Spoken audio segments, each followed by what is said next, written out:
प्रिय दर्शकों, स्वागत है आप सभी का मेरे साथ अध्यात्म और ज्योतिष में। आध्यात्मिक और ज्योतिष प्रसंगों के माध्यम से मैं आपको समय समय पर विभिन्न योग, विभिन्न मुहूर्त और अध्यात्म और ज्योतिष के विभिन्न प्रसंगों द्वारा समय समय पर आपको यहाँ पर विभिन्न चर्चाएं आप तक पहुंचाता हूं। दर्शकों, आज इसी श्रृंखला में आपके साथ में मैं खास चर्चा को लेकर उपस्थित हूं। यदि मैं इस चर्चा को प्रारंभ करूं, इससे पहले यदि आप नए दर्शक हैं तो आप अध्यात्म ज्योतिष को सब्सक्राइब करते हुए आगे बढ़ें। साथ ही बेल आइकन को प्रेस करना बिल्कुल ना भूलें, क्योंकि समय समय पर आपको इसकी नोटिफिकेशन प्राप्त होती रहेगी और आप त्वरित हमारे साथ जुड़ पाएंगे। आज इसी खास चर्चा में आपके साथ में आज चर्चा करूंगा सूर्य से राहु से संबंधित कुछ योग को लेकर के। यहाँ पर आप व्हाइट बोर्ड के जरिए आप देख पा रहे होंगे। मैं आपको इस बोर्ड के माध्यम से आपको समझाने का प्रयास करूंगा कि कैसे ये विभिन्न योग का निर्माण होता है जब राहु के साथ में किसी ग्रह की युति होती है। राहु एकमात्र ऐसा नाम जिसके नाम लेने से भय आसपास पटकने लगता है, और हो भी क्यों ना, एक पापिक ग्रह, एक क्रूर ग्रह जब भी अपने छल और छद्म वेश से वहां पर प्रवेश करता है, उसी स्थान पर भूचाल ला करके खड़ा कर देता है, अस्त व्यस्त माहौल बना देता है। इसीलिए भय होना भी सुनिश्चित है। लेकिन भय आपको अब नहीं करना है, क्योंकि आपको ऐसे स्थिर समाधान में यहां पर बताऊंगा कि आप राहु के दुष्परिणाम से बच पाएंगे। लेकिन इसके साथ साथ ही मैं आपको आज एक खास बात यहां पर बता रहा हूं, क्योंकि राहु के साथ में जब भी कोई ग्रह बैठ जाता है, पर ध्यान से समझे, राहु के साथ जब भी कोई ग्रह बैठ जाता है तो वहां पर एक योग का निर्माण होता है। आज उसी श्रृंखला में मैं आपके साथ विभिन्न योगों की चर्चा करता हुआ आज एक नए योग का निर्माण, नए योग के बारे में आपको बता रहा हूं। पिछली वीडियो में मैंने सूर्य ग्रहण योग आपको बताया।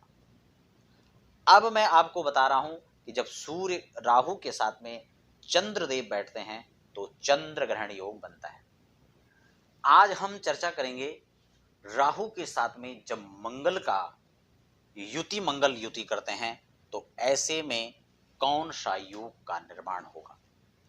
व्हाइट बोर्ड में मैं आपको क्रमशः राहु के साथ में सूर्य, चंद्र, मंगल, बुध, गुरु, शुक्र, शनि, ये सातों ग्रह जब राहु के साथ में बैठेंगे तो कौन कौन से योग का निर्माण होगा, वह योग का शुभाशुभ फल क्या रहेगा और उसके समाधान और उपाय क्या हो सकते हैं जिससे आप दुष्परिणाम से बच पाए।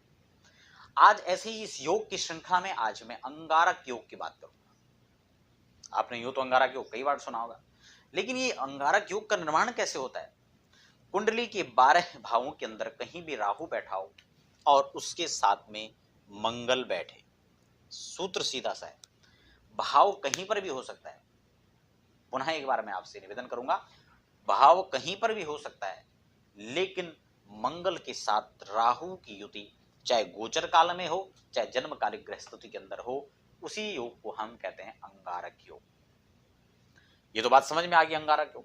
लेकिन अंगारक योग के शुभाशुभ परिणाम क्या रहेंगे, मैं उसी पर आपके साथ चर्चा करूंगा। खासकर वैसे तो अलग अलग भावों में इसका कुछ फल अलग हो सकता है, लेकिन खासकर एक जो सामान्य फल इसका अंगारक योग का होगा वह मैं आपको इस योग में बताने जा रहा हूं। उपाय भी मैं आपको वही बताऊंगा। यदि मंगल के साथ राहु बैठते हैं तो यहां पर एक्सीडेंट का योग बनता है, दुर्घटनाओं का योग। इस योग को आप दुर्घटना योग भी कह सकते हैं, क्योंकि जब भी महादशाओं के अंदर विंशोत्तरी महादशा हो, अंतरदशा हो या प्रत्यंतर दशा हो, जितनी भी दुर्घटनाओं के योग बनते हैं वो ऐसे समय में ज्यादा बनते हैं। आपात जैसी स्थितियां सामने आ जाती हैं, दुर्घटनाएं, भयानक आगजनी होना, ये मंगल और राहु के युति के साथ परिणाम होने से होता है। और ये नहीं है कि सिर्फ जन्म कुंडली में बैठे और आपकी कुंडली में ऐसा होगा। ग्रह गोचर में जब ऐसी स्थितियां आती हैं तो अक्सर रोड पर दुर्घटनाओं के योग ज्यादा मिलते देखते हैं। आगजनी, लड़ाइयां होना, इस प्रकार की आतंकवाद, उग्रवाद जैसे जो स्थितियां हैं वो ऐसी योग में चरम सीमा पर पहुंच जाते हैं। इसीलिए दर्शकों, ऐसी स्थिति में यदि आपकी कुंडली के अंदर भी ये योग बन रहा है, आप किसी अच्छे ज्योतिर्विद से इस कुंडली का अध्ययन आप करवा सकते हैं। आपकी कुंडली के अंदर योग बन रहा है तो ग्रह गोचर में क्या स्थितियां बनी हुई है, क्योंकि ये सब कुंडली प्रिडिक्शन का जो एक नियम है उसमें ग्रह गोचर और आपके जन्मकालिक ग्रह साथ में महादशाओं का, इनका सबका निचोड़ निकालने के बाद फलादेश किया जाता है। बहुत सारे लोग ज्योतिष को बहुत सामान्य समझते हैं, फोन कॉल किया, यहां पर आपने पूछा, वहां पर बता दिया। उसमें कोई विश्लेषण कैसे हो सकता है, उसमें कैलकुलेशन कैसे हो सकती है? और ज्योतिष तो मात्र कैलकुलेट का विषय है, कैलकुलेशन का विषय हो सकता है, इसलिए उसको कैलकुलेट करना होगा और उसके बाद ही किसी निर्णायक भूमिका में हम पहुंचेंगे, किसी निर्णय को देने की क्षमता में हम लोग पहुंचेंगे कि इसका ये परिणाम हो सकता है, किंचित उसमें समय लग सकता है। इसीलिए दर्शकों, यदि आपकी कुंडली के अंदर ऐसा योग बन रहा है तो ऐसी स्थिति में सबसे ज्यादा दुर्घटनाओं का योग बनता है। ब्लड से संबंधित प्रॉब्लम्स आ सकती हैं, खून की कमी हो जाना, एलर्जी इस तरह से जो है शरीर में अचानक से व्याप्त हो जाना। एक्जिमा वैसे केतु के कारण भी होता है, लेकिन यहां पर जब मंगल के साथ राहु की युति हो और केतु भी साथ में हो, दशाओं पर भी निर्भर करता है, तो इस प्रकार से दांत, खाज, खुजली, इस प्रकार की भी समस्याएं यहां पर आ जाती है। नियमित रूप से जो इससे पीड़ित हैं उसके लिए भी उस पर विचार किया जा सकता है। तो इसलिए इन योग के निर्माण होने से कुंडली में इस प्रकार का योग बन सकता है। उपाय की यदि मैं बात करूं तो ऐसे लोगों को नियमित रूप से भगवान शिवाराधन करना चाहिए, हनुमान जी की उपासना ऐसे लोगों को करनी चाहिए। बजरंग बाण का पाठ नियमित रूप से करें और इतना ना हो सके तो हनुमान चालीसा तो कम से कम पढ़ ही सकते हैं, उसमें तो कोई बहुत बड़ी बात नहीं, तो उसको नियमित रूप से आपको पढ़ना चाहिए।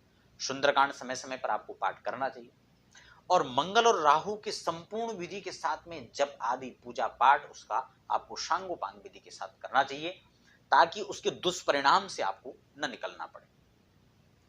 खासकर जब ग्रह गोचर स्थितियों में या विमसूत्री महादशाओं में आते हैं तो उससे संबंधित नग आपको यहां पर नहीं पहनना है। कई लोग आपको सजेस्ट करेंगे यहां पर रत्न धारण कीजिए, ऐसी स्थिति में नहीं। हो सकता है कि वो दशाओं के आधार पर या किसी और चीज के आधार पर नग सजेस्ट हो, तो वो विषय अलग है, लेकिन अंगारक योग के कारण यदि कोई नग आपको पहनने को कहे तो वो वहां पर आपको रत्न धारण नहीं करना है, समझ रहे हैं? तो आपको यहां पर इसकी श्रेष्ठ पूजा के द्वारा आपको यहां पर शांति हो सकती है, वेदोक्त मंत्रोपैथी के द्वारा आप यहां पर शांति कर सकते हैं। तो प्रिय दर्शकों, यदि आप अपनी जन्म कुंडली का अध्ययन करवाना चाहते हैं, अपनी कुंडली के अंदर विभिन्न योगों की चर्चा चाहते हैं, कुंडली मिलान, कुंडली बनाना या अध्यात्म ज्योतिष से रिलेटेड तमाम आप समस्याओं का समाधान चाहते हैं, रत्न रुद्राक्ष की आप जानकारी प्राप्त करना चाहते हैं, आप अध्यात्म ज्योतिष के लगातार नंबर नीचे फ्लैश हो रहे हैं, आप वहां पर कॉन्टेक्ट कर सकते हैं। आप सभी दर्शक बने रहें। आप सभी का बहुत बहुत धन्यवाद।